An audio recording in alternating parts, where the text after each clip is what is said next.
Welcome to our second annual Global Healthy Eating class here live from our Hoag Family Cancer Institute in Newport Beach, California. My name is Mona Elkerd. I'm a social worker here at the Hoag Family Cancer Institute, and joining me today are Ellen Kim and Jennifer Cadero, also social workers, and we will each be sharing recipes from our individual cultures, and we are so excited to have you here, and welcome. And I would like to introduce Ellen, who will be sharing her recipe for fried tofu and a shiitake stir fry with green onion. Ellen. Okay. Hi, my name is Ellen.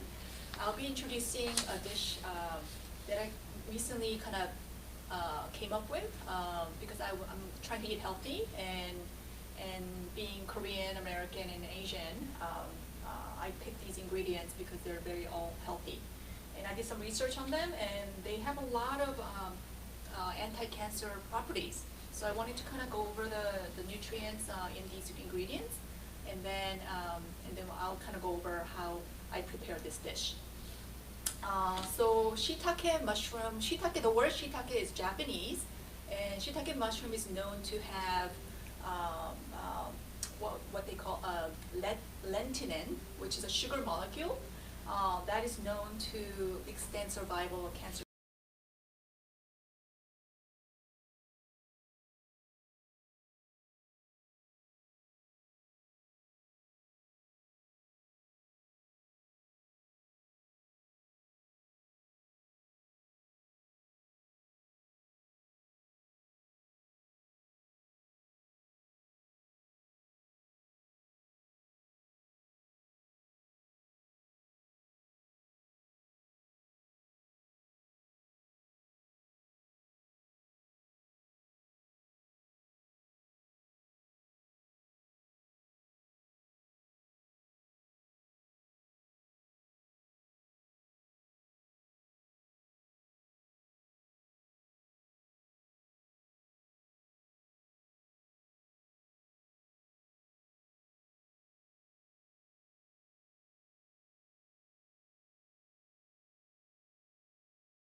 onion belongs to a family, the allium family, which includes garlic, onions, and allium family, which includes garlic, onions, and allium is associated with decreased risk of cancer, especially GI cancers.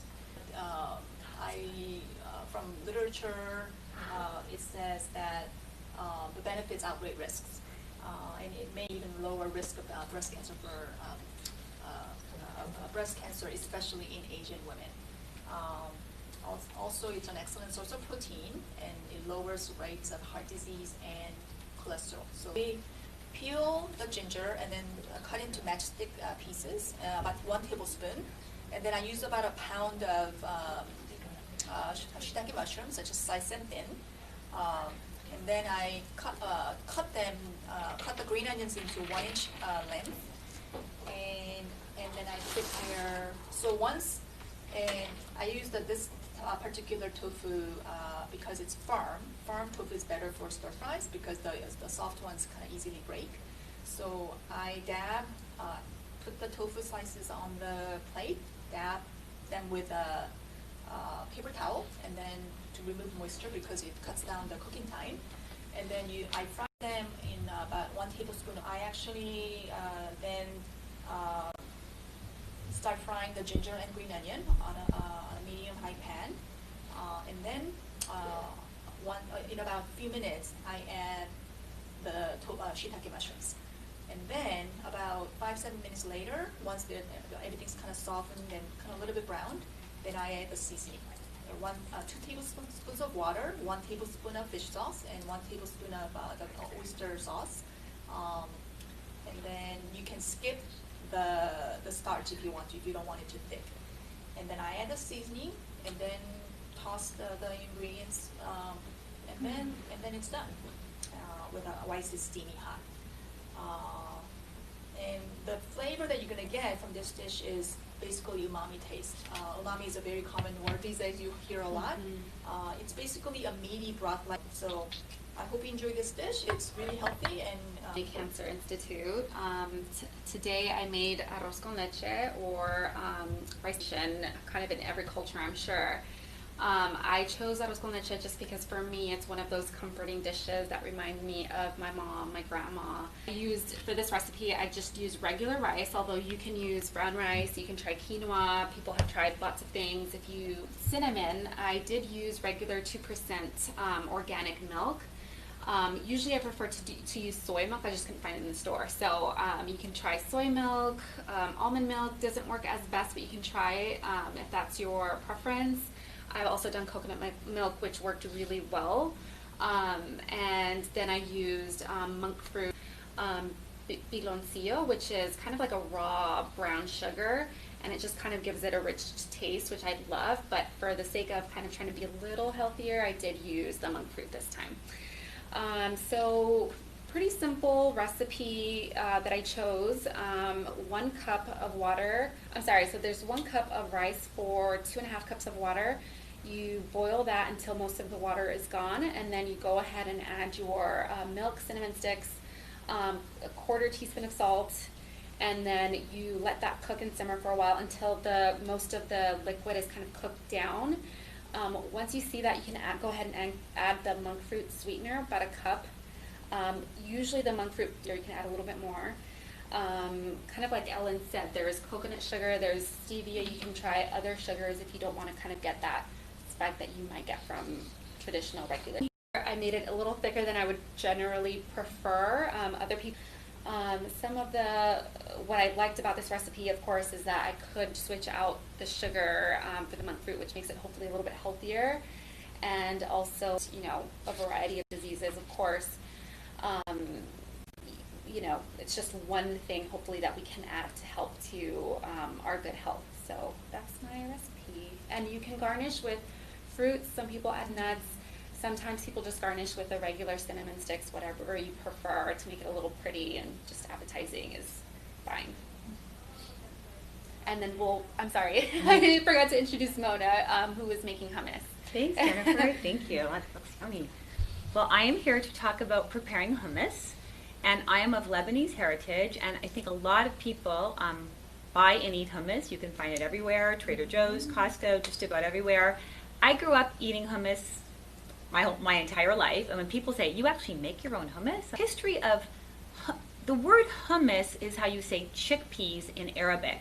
If you look at chickpeas, they go back really far. Babylon, 4000 BC, Mesopotamia, I know I'm saying that wrong, ancient Palestine. So chickpeas themselves go back thousands of years. The actual origination of hummus itself is a little unclear because it's kind of gotten lost in antiquity. So there's like a little thing, is it Greek, is it Lebanese? It's served in Israel, it's served in Greece. I personally, because it's an Arabic word that is the name of the dish, I think it's more Arabic. But the bottom line is, and that's a joke by the way, because it doesn't really matter. It really doesn't matter where it originated from. When you go back in history, it's a hard thing to pin down, but I just like to say that try to be funny. It's a great nutritional food. And the nutritional value I was actually investigating before this class, I was surprised. Here's something I've been eating my whole life, and I'm going to read to you. 1 cup of chickpeas has 10 grams of protein, 10 grams of fiber, which meets your 40% of your daily minimum target. It's packed with antioxidants. These are chickpeas. It's high in vitamin B, B6, folate, and potassium, also vitamin A, E, and C. So in a 2016 study, it found that people who regularly consume chickpeas or hummus have higher intakes of fiber, folate, magnesium, potassium, people that are vegan, vegetarian, even non-vegan people. And if you eat it with bread, and here we have some pita bread, it becomes like a complete protein. So I'm going to tell you your own hummus because they don't have a food processor. I have a food processor. I bought this on Amazon. It was like $45 because the other one blender, and I don't know about a Vitamixer, but everyone says I have a blender. It won't be as smooth if you put it in a blender. You really do need a food processor. So I just brought the top of my food processor. If any of you have not seen or used a food processor, it's great. I use this to chop up my onions. I use it for a lot of really cool stuff. So you're gonna start with garbanzo beans. So here we are. We've got our garbanzo beans. The recipe that you have that you can see online uses 1 can of garbanzo beans, and what you see in front of you is 3 cans. So I usually make 3 cans because it's really good left over. But you're going to start. I'll tell you the recipe using 1 can. You're going to open up the can of garbanzo beans. You're going to drain the liquid. You're going to pour it in your food processor, like this. And then you are going to put your food processor on, and you're going to mix it till it's smooth. People usually put all the other ingredients at the same time. It definitely comes out better if you mix the garbanzo beans first. So you're going to mix the garbanzo beans. Then you're going to add 1/4 cup of tahini. Tahini is actually sesame seed paste. It's a little bit hard to come by. I purchased it at Sprouts and Ralph's, and those consistencies didn't work in the hummus. And maybe it's just because I'm used to the Middle Eastern versions, and you can get different brands of sesame seed paste at Super Irvine and Irvine, Wholesome Choice in Irvine. I would suggest you get it from the Middle Eastern market. Maybe I just had bad luck, but when I tried one from Ralph's and Sprouts when I was out on a pinch, my hummus didn't turn out the same. So I would try to get it from a Middle Eastern market. So you're going to take 1/4 cup of the tahini, and what I do is I just add it under the top here.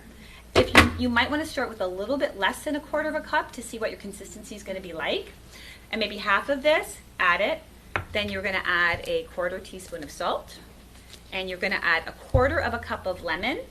I use fresh lemon or bottled lemon, whatever I have available. In all honesty, it doesn't really make that much difference in hummus. It's not like you're putting it in a salad. So whatever you like. And then you're going to add a 1 teaspoon of garlic, or 1 teaspoon equals 1 clove. It's not as strong as fresh garlic. That you're gonna crush the fresh garlic. I tend to use this because it tends to be a little bit stronger. If it looks like it's too thick, and again, you might want to add the rest of the tahini. Drain the juice. I put it in a little cup. It just so happens when I make my hummus, I never really need to add the juice. Garbanzo beans might be different, or food processor might be different. So I would just keep all that up together, and when you get the consistency that you like, processor. So the hummus is now in the food processor. I take my spatula and I just smooth it out in a tray. You can use a bowl. It just looks a little bit prettier in the tray. And then once I smooth it out, I take a spoon, a flat teaspoon, and Ellen always says, Mona, you got to show them how you do the spoon thing. So I take the spoon and I just go around and make like this kind of little design. So it's a little bit nicer. So you've made your pretty little design. Then I make a little rose in the middle with an uninterrupted peel of a tomato. So since I only had this large knife, I was going to do a little demonstration of how to make the uninterrupted peel with the tomato, and I thought, what if it doesn't work? So I did it beforehand. So I just take that uninterrupted peel of a tomato, and I put it in, and there's a lot of things people can do with the decorations. I know people that take sliced lemon and take little slices and put it around the tray. If I've got cilantro, the best thing you can do is take some paprika, which I'm going to sprinkle over the hummus. Be really careful. Do not take the paprika and just pour it. Look the same. Right? You really have to control how much you put. So the paprika is on there, and then I'm going to take my olive oil. I don't know if I should be standing. I should stay sitting. Here's my olive oil. I just have it in a little container for today's purposes, and I pour that on top. And there is the hummus. And then you're just going to eat it with bread. You can eat it with veggies. You can eat it by itself. As you know, in the markets, there's many, many versions of hummus. There's some with olive oil and roasted peppers. That's not how hummus is traditionally made, but I've tried some of them and they are delicious. Mm-hmm. The only other way we make hummus in the Middle East and in Lebanon, where my family's from, is another way that we make it is we make the hummus, then we take ground beef with some really cool spices, pour that on top of the hummus, and put sauteed pine nuts on top of that, and then eat it, and it's delicious. And I always forget to make it that way. So good. But that is the hummus recipe. I want to thank all of you for attending today, and we were super excited to have all of you here joining us doing this live. So sorry again for the technical difficulties that we had. And I think we're going to close it right now. Yes, we will close it. So if you have any questions about the supportive services that we have here at the Hoag Family Cancer Center, please, Cancer Institute, it is 1-949-7-CANCER or 1-949-722-6237. That's the problem with speed dial. You never have to memorize any numbers anymore. And thank you so much for coming. And we're so excited to be here, and we hope to do this again next year or maybe sooner. And hopefully it won't be by Zoom. We'll be actually having you come in and doing this and watching us in person one day soon. We hope. Thank you so much. Bye.